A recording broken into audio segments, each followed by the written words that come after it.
The wicket is inspected and another test begins. Don Bradman wins the toss for Australia, and Australia are going to bat. They're going to get first use of this good wicket. And here's the England side coming into the field. Yardley leading them, and here's Tom Dollery, Jim Laker, Dennis Compton and Douglas Wright of Kent at the end.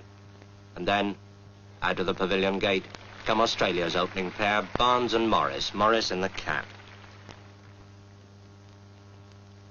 And Alec Bedser of Surrey begins the bowling from the nursery end. Fast medium right arm comes in, bowls to Barnes outside the off stump, and it bounces off Evans' pads. Bedser again.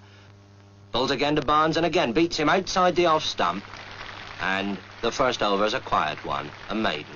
And Alec Coxon of Yorkshire bowls the second over from the pavilion end. Elbows well out, comes in, bowls to Morris. Morris forces him away on the onside, and the Australian innings is underway. The first run's up on the board.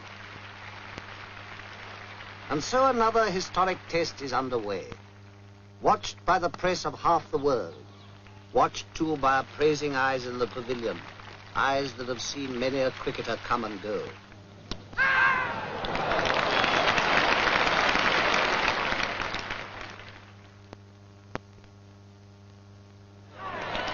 Australia's innings has come to a close. The score stands high and is duly noted. There is time to breathe until England takes the field. Cricket in the hands of the experts, more than a game. It's a craft at least, almost a science. Let's ask an expert, Bert Rhodes of Derbyshire, to bowl us a leg break on this demonstration wicket. Now, there's the spinning finger, the third one, see, cuddled close against the seam. It comes up. Now, this is the perfect leg break. Watch where it pitches.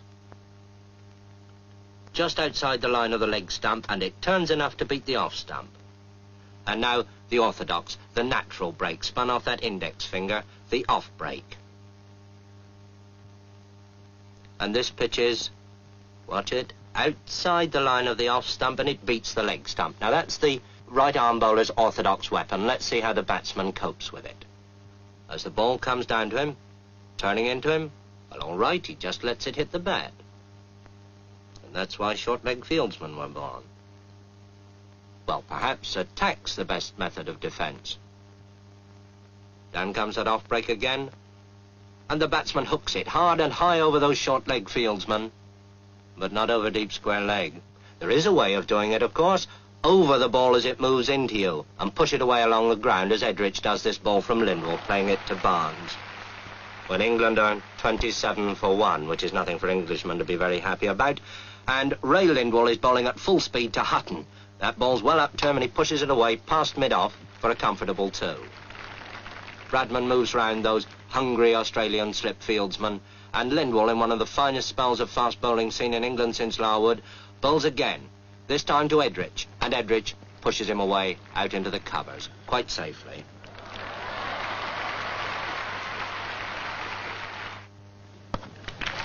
And it takes Doug Wright at number 11 with a wild swing over the bowler's head, sky high up there into the long field, to save England from the follow-on. And Ray Lindwall, with 4 wickets already in the match, bowls again from the pavilion end, and bowls Alec Bedser.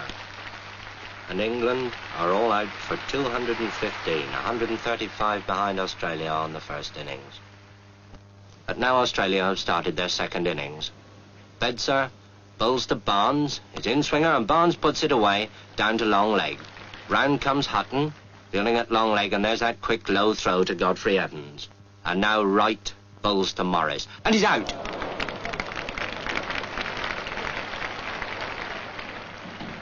When a wicket falls or a hit is made, those behind the scenes spring into action.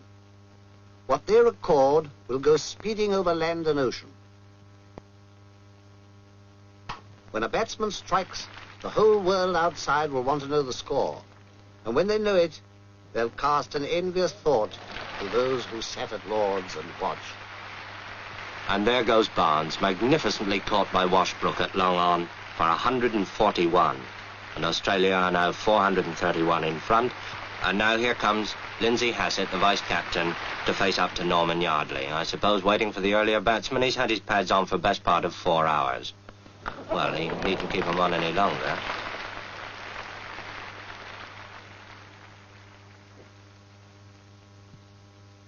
Meanwhile, the Don bats on. Don Bradman, on his last Test tour and playing his last Test innings at Lord's. Don Bradman, the pride of Australia and the despair of England. But whichever side one favours, who can but acclaim a master?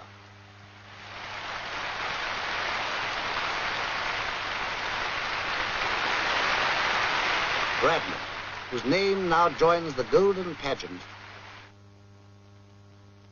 Will rain stop play? Anxious eyes survey the wicket. Willing hands turn too. But fate is kind and the battle is renewed. All through a cloudy afternoon they struggle on.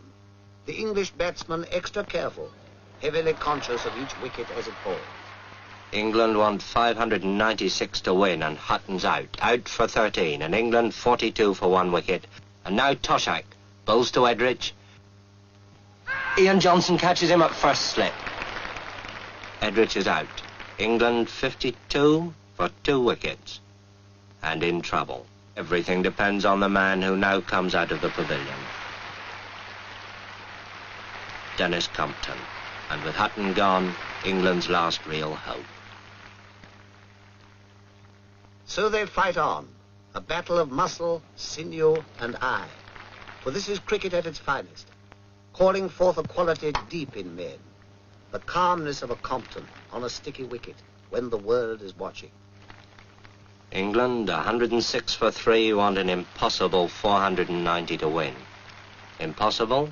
Well, Compton's still there. And here's Big Bill Johnson with that bucking, bridling run coming in to bowl to him. And Compton's out. England's last hope of the impossible.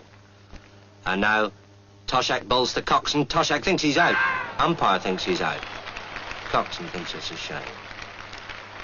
Now it's all over, bar shouting. The day wears on. Another game is lost and won. Well, perhaps not quite. Defeat has come to England, and to Australia, victory. Australia takes the Ashes.